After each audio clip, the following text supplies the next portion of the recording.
We're speaking with Professor Dr. Aryeh Eldad, former Knesset member from Israel and Chief of Staff of the Medical Services. Is that correct? It's called the Surgeon General of the Medical Corps. Okay, all right. And also a Knesset member who resides in Judea, Samaria. And we had contact initially when you made an historic march from the center of Israel to Gaza when the government was withdrawing the Gazan settlements. Would you look back on that time? That was 2005. And what was the goal of the Israeli government, and how has that resulted now some 17 years on? Ariel Sharon wanted to have something very big, a spin that will take off his back the Attorney General and the media. He was facing a criminal lawsuit trial on bribes and such affairs. And his advisors told him that only a huge spin will change it. And the spin that the legal system and the media that were mostly left-wing would be satisfied of would be a remarkable withdrawal from some of the area of Judea, Samaria, and Gaza Strip. Just a year before that, he said publicly that leaving Gaza Strip will be just like withdrawing from Tel Aviv. But when his own political and private life were on the stake, he changed his mind and he chose to withdraw from Gaza, to uproot the settlement. Of course, he promised everyone that this will improve the security system in Israel, our defense situation, and our international situation, how we are looked by the international community. And I think the last item was really correct, because most of the Western world, European, the US at the time, wanted Israel to leave all what they called the occupied territories, what we called our homeland. But he was right that President Bush at that time was satisfied with any withdrawal of Israel, even though he had a different plan, the roadmap plan, and Sharon had to put a lot of effort to convince Bush that unilateral withdrawal from Gaza is not contradicting the baseline of Bush's plan. But he gained some point at the international community, but very, very short-term benefits. Because after a few weeks, when all the promises about improvement of the military situation around Gaza were not fulfilled, and they start shooting rockets from Gaza, the world forgot all the promises and accused Israel of putting siege on Gaza that we just left. So about 8,000 people in Gaza Strip and North Samaria were uprooted, became refugees in their own homeland. And we needed more military forces around Gaza, more than we had to invest in this area before that. And from the historic perspective of 17 years or so, Gaza became the largest terrorist territory in the Middle East. It's a terror base. They produce and get rockets that cover most of Israel right now, and there's a kind of balance between Israel that is very strong and Gaza that is not very strong, but Hamas couldn't care less about the lives of the people who live there, so they're ready to send rockets to Israel, even though they know that we may retaliate. It will cost them in many areas and lives and buildings and infrastructures, but they see their weakness as a kind of benefit in this kind of conflict. So Ariel Sharon was badly mistaken by his move that wasn't for the sake of Israel, but his own sake. Yes, yes. So for those who are considering, well, if the issue is the occupation as the enemies of Israel, the left and Islamists would like to see Israel withdraw from Judea and Samaria, or to create a Palestinian state alongside, which would involve moving Jewish communities. How do you see that resulting? Would that be a positive for Israel ultimately in image or in practice? It would be catastrophic because the demand of Israel to withdraw from Judea and Samaria is based on a misdiagnosis of the conflict. A lot of people from outside and many people in Israel think that the conflict between the Israeli and the Arabs is a territorial conflict. And the way to solve a territorial conflict will be by partition, by division of the land. We will have our part, they will have their part, and it will be fine. But we can record about 50 different attempts to divide the land of Israel between Jews and Muslims, between Israelis and Arabs for the past 100 years, and they all failed. And each attempt ended up in a worse bloodshed and a worse loss of lives, both Jews and Arabs. And people really refuse to see the situation as a misdiagnosis of the conflict, because this is not a territorial conflict. If it was a territorial conflict, one of the many attempts to divide the land would bring peace. But if the conflict is a religious war, it's a holy war, it's clash of opposing ideologies, there's no chance that giving up more land would cure the disease, because the disease comes from different root. And if it's really the Muslims against the Jews on the land of Israel, because forever and ever the land of Israel will be a Waqf land, a land that was once ruled by the great Caliphate of the Muslims, and it's an obligation for every Muslim to go on with the holy war until it freed the land from the hands of the infidels, Christians or Jews or whatever. This is the real root of the war. So giving up more lands would satisfy the eyes of the anti-Israelis, anti-Semites all over the world, but of course it will not solve the problem in the Middle East. Mm-hmm. Your approach to this is not purely ideological, because you reside very close to these areas. How close are these areas to you geographically? Which areas? What I'm saying, what they call the Judea and Samaria, known as the West Bank, and the Arab communities close to the Jewish communities. So I say the Muslim communities. Well, I live in what they call Judea and Samaria, or the West Bank. I live in Kfar Adumim, which is about 15 minutes away from Jerusalem. And it's the heartland of Israel. And I'm familiar with the problem even before what they call the occupation, because they think the occupation started in 1967 with the 6 Days War. And they forget that the PLO, the Palestinian Liberation Organization, was established in 1964. 3 years before the 6 Days War of 67. So what occupation did they speak about at that time? They spoke about the very fact that Israel was created on what they think is an Arab land.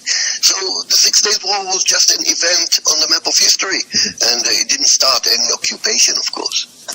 Yes, yes. So that was historically developed, the PLO was developed in connection with the KGB for international purposes, wasn't it?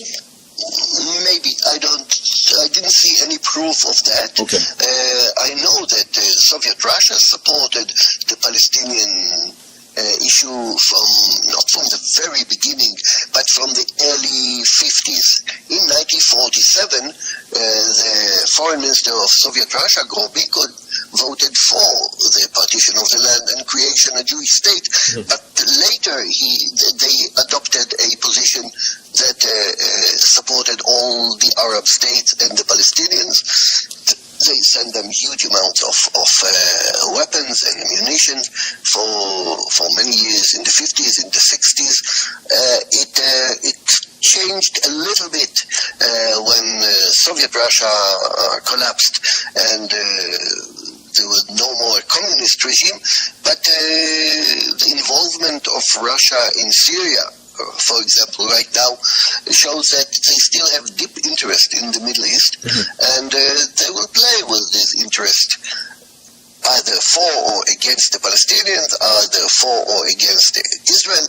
It's a matter of interest, not of justice or anything else. Well, what do you think of the Democrat administration in Washington authorizing Russia to be the negotiator for Iran's nuclear future without America without Israel at the table, or even without America at the table? And then now the way things are falling apart. What do you make of the Biden Democrat administration's approach towards Iran nuclearizing vis-a-vis Israel?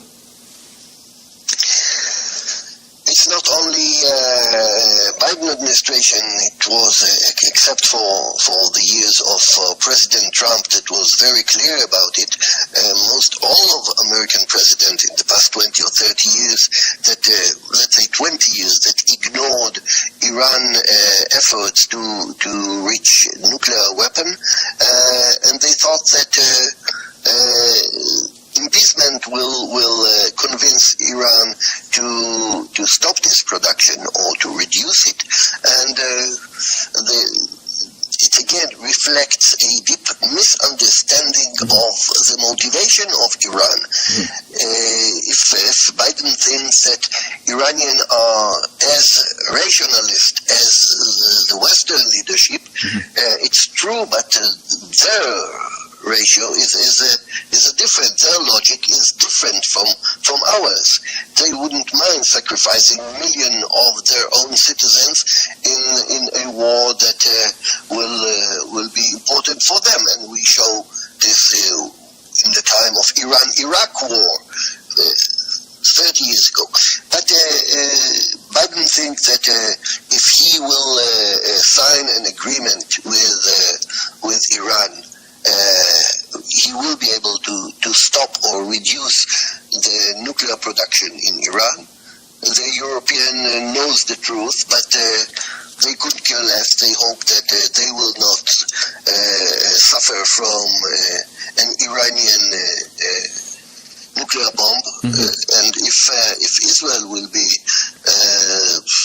attacked, they'll be very sad. But not more than that. We see how they really react in the conflict between Russia and Ukraine.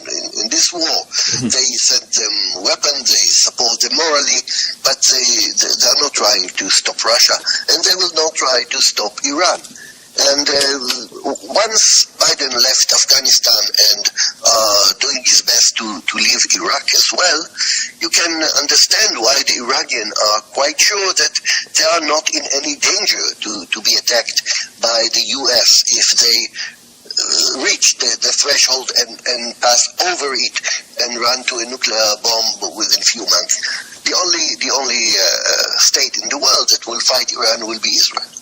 Do you believe that as some do, that this administration in Washington is trying to set up Israel? In other words, to force Israel's hand into a preemptive attack against Iran, which would, from a diplomatic perspective, in the same way that retaliatory attacks against Hamas have resulted in attacks against Jewish people in the diaspora, that would also reflect against the Jewish members of the diaspora because of whatever collateral damage against civilians occurs in Iran?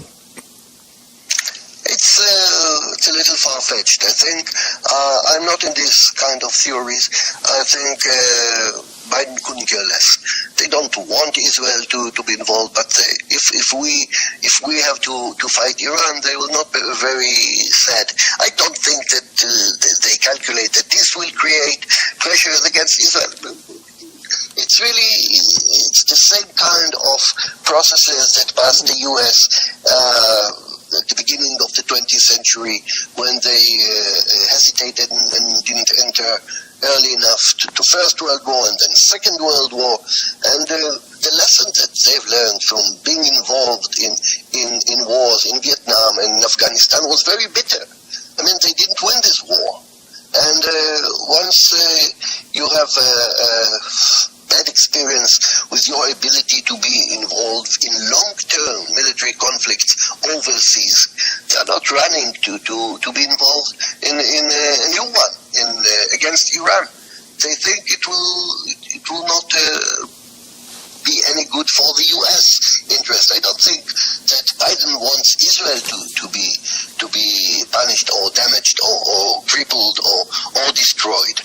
But they don't want to be the soldier or the policeman of the world. So if we will have to fight Iran, they'll not be very sad, but they will send us more critical items of ammunition and weapons if we run out of them, but not more than that. What if, based on the Obama influence during his 8 years and now, what if the United States, which does joint military exercises with Israel and has some familiarity with and influence with their decision makers, what if they say don't preemptively attack in the way that they have already said, don't do anything without telling us first, and don't do anything even if we tell you no, and if Israel defies that? I think that was clearly the situation with the Obama administration, that such threats were faced before the Israeli government at the time, before Netanyahu, and Netanyahu wasn't brave enough to test it.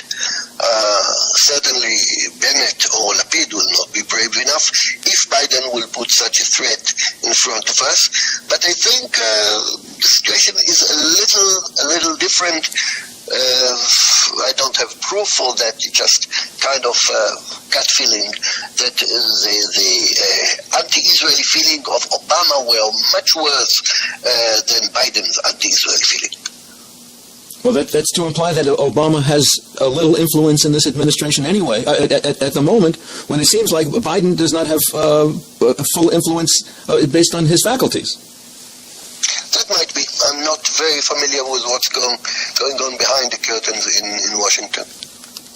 I see. So what do you see as the big picture here? Because in America, also from 2000, we're now at 21 years since the 9/11 attacks. And it seems that recognition and acknowledgement of Islamic imperialism, instead of becoming more well-known and recognized, has become more taboo. What do you see as the connection between Islamic or Islamist imperialism from Iran, for instance, and the Palestinian cause? Well, there's no ideological connection.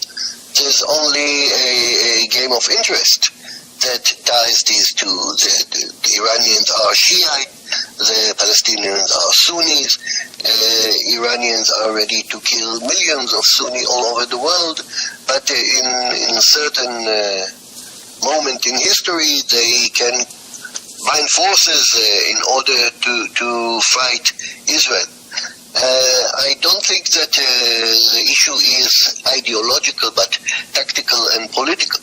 And the fact that Iran is using proxies like Hezbollah and Hamas and others in Yemen, for example, is the way that they wish to become an empire, to put their influence all over the Middle East. Israel is disturbing them. We are in the middle.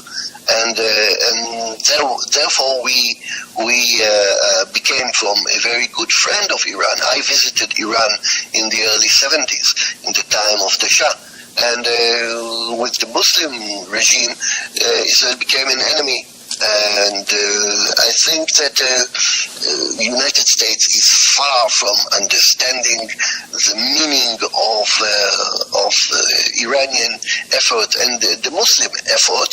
I think Samuel Huntington, in his Clash of Civilization, at the end of the 20th century, understood it perfectly, and he understood that one of the possibilities of the next world war will be between Islam and the rest of the world. The United States is far from understanding it, and even among those experts and politicians who understand it, the political correctness forbid them from saying Islam is a terrorist religion, Islam borders are bleeding, Islam is irredenta, which Huntington was very clear to say. Yeah. So the political correctness would be a nice way of putting it, but what about the officials in Washington today? Do you think that there has been a change relative to the tradition in the United States treating Israel as an ally, as Michael Oren wrote in his book called Ally during his time under the Democrat administration of Obama, that maybe there's a secret hate and embracing of the enemies of Israel within Washington and perhaps other EU capitals? Might be. I wouldn't be able to assess it from here. Uh-huh. How about the solution that you see for because it seems like this Iran deal, so we say a nuclear deal, even though it's on a temporary pause because of the Ukrainian situation. What do you see as the future for that? I think sooner or later Israel will have to attack. And with support from outside? It would be nice, but I don't expect it. The Abraham Accords, where the Israeli Air Force has been training with other air forces, Arab air forces as an example, Greece. The Abraham Accord is important for this, not only from the fact that some of the states that we have now agreements with have their own military capabilities, but from the very fact that now we have bases that are much, or we can not that we have them, but we will be able to use these bases, and they are very close to Iran, and that improve our situation. Before that, we had to use air fueling of our bombers and jets, aircraft. And now, or to fly through Turkey, Azerbaijan, or other routes. Now we, at least theoretically, have a much closer bases and much safer routes to most of the nuclear sites in Iran by the benefits of Abraham Accord. Until this time, people have been concerned that there was 100,000 rockets in Lebanon that are pointed at Israeli targets, and that they would rain down rockets as Hezbollah has threatened. What would an attack from Israel, what would that mean for the potential damage to Israel now that they're providing more guided missiles? The Soviet Union, former Soviet Union is providing weaponry that could target Israeli vulnerable places with much more specificity. It will mean severe damage to infrastructures and the death of thousands of Israelis. And how about this government, the current Israeli government? Do you believe that they would undertake such a mission with knowledge that it may be politically damaging for them? Right now, they don't have the power to remove a PLO flag from the Dome of the Rock or to cross the street. I can't see them taking responsibility for a war against Iran, but they are a kind of very short-term government. They will not survive very long. I see. Have you kept your hat in the ring, as they say, of politics, that you might be part of another coalition? No. Know that you're not politically active anymore? No, I'm not. What are you putting your attention and energies towards these days? I have a daily radio show. I write a weekly column at one of the papers in Israel. I write books. Is there an English website that people can follow you and subscribe to your advisement? No. Only Hebrew? I've only interest in Israel. I'm not trying to educate American Jewry because I actually almost gave up on them. I think those who support Israel from far away and not make Aliyah and do not make Aliyah, don't come here. They will help us in time of war, but I'm not trying to convince them or to send my words over. I'm trying to concentrate on Israelis here and now to convince them what is the right thing and what is the right way to act here. Mm-hmm. But it's certainly much more important, especially when you don't have confidence in this government. Do you see a viable solution for the Palestinian nationalist movement, which has support obviously from both the Muslim world and the Europeans? I can't see any peace in the near future, although not in the next 100 years or so. If the real roots of the war are religious, and it's a holy war or ideological war, we will not have peace with the Palestinians. We may reach long-term arrangements with them that will reduce bloodshed and friction. I think for the long term, a recognition of Jordan as a Palestinian state may stabilize the region, but it will not solve the conflict and it will not solve the problem, and we will have to fight for our existence for any future that I can foresee. When Jabotinsky came and spoke to Jewish leaders outside the Middle East, when he came to the U.S. and Europe, how strong a support did he get, and was he correct in retrospect vis-a-vis today's conditions? Jabotinsky was right when he could read the future of the European Jewry. He was wrong in believing that the British Empire will cater to political pressures and eventually will open the gates in Israel, will stand to its commitment in the Balfour Declaration and the San Remo Declaration of the League of Nations from 1920 and 22.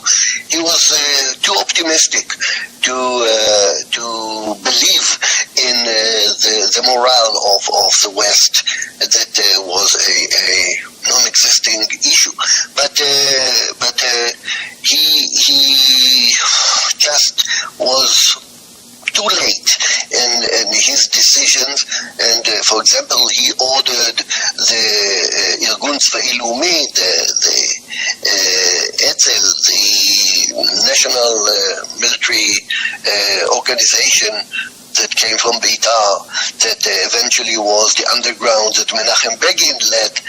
He ordered them ceasefire with Britain when Second World War broke, and that was politically a huge mistake at the time, because it was quite clear for those who wanted to look at reality, that Britain will not open the gates. And Jabotinsky's mistake was part of the ability of the British Empire to rule Palestine at the time, and not allowing refugees from Europe to save their lives. So Jabotinsky was right and Jabotinsky was wrong. Yeah. I don't see many political leaders who didn't make any mistakes, and this was a grave mistake of Jabotinsky in 1940. But when Jabotinsky warned diaspora leaders that their future would be safest in Israel and of course some came and many did not. In the same way, do you feel that we're in a similar juncture now that if Israel attacks preemptively in Iran, that Israel might be deemed pariah, and that the Jews may not, who may encounter anti-Semitism as a result of that, may not be permitted to leave and go to Israel for safety? No, I can't say that. You think now would be a good time for Jews to start planning? The threat of the American Jewry is intermarriage, is diminishing of the Jewish world. The American Jewry, except the Orthodox, will be eliminated in 100 years. There will be no American Jewry. Yeah. And not because of anti-Semitism. Yes. Yes, but of course... That's the threat. That's the threat. Anti-Semitism, right now, anti-Semitism is not the threat in the States. You're saying it's assimilation and intermarriage? Yes, of course. But that's let's say 4 generations away. What about within the next 3 to 5 years? In the case of an expected physical war involving Israel, and what might... We'll have some anti-Semitic eruptions and few more cases of mass murdering of Jews in synagogues or schools or whatever, but it will not be an existential threat to American Jewry. I see. Would you like to advise the diaspora Jews on what you think their best future is at this stage? I'm a Zionist and I don't give advices to Jews. I call them to come to Israel, to their home. It's not an advice. It's a demand. Are you saying that it's a religious demand? Religious, national, and in Jewry there's no... You can't really divide between nationalism and religion. Judaism is one entity. And whether you want to come because your identity is in stake, or your religion is in stake, or you feel that the way to express yourself, you express your identity as a Jew, will only be in Israel, then you have to come here. If you want to give up your Jewry or believe that you will be able to invent a new kind of Jewry, which is not a religion and not a national, but something spiritual, a new age nonsense or something of that sort, try it. Millions of other Jews tried similar way to escape in the past 1,000 years, and they failed and they disappeared from the Jewish world. But it is important only for people that Jewish identity is important to them. And I don't mean something universal as you shall not kill or you shall not Tikkun Olam, which is Tikkun Olam is yes, wonderful way to express your Jewry by Tikkun Olam. It's just a non-relevant issue from any historic perspective. I see. Dr. Eldad, thank you so much for this opportunity to share your thoughts and your experience. You have an experience that's unique, having served as a burn specialist in your medical practice and treated victims of war. You know better what the price of war is firsthand, don't you? Yes, certainly. Thank you very much. Dr. Eldad, thank you. Take care.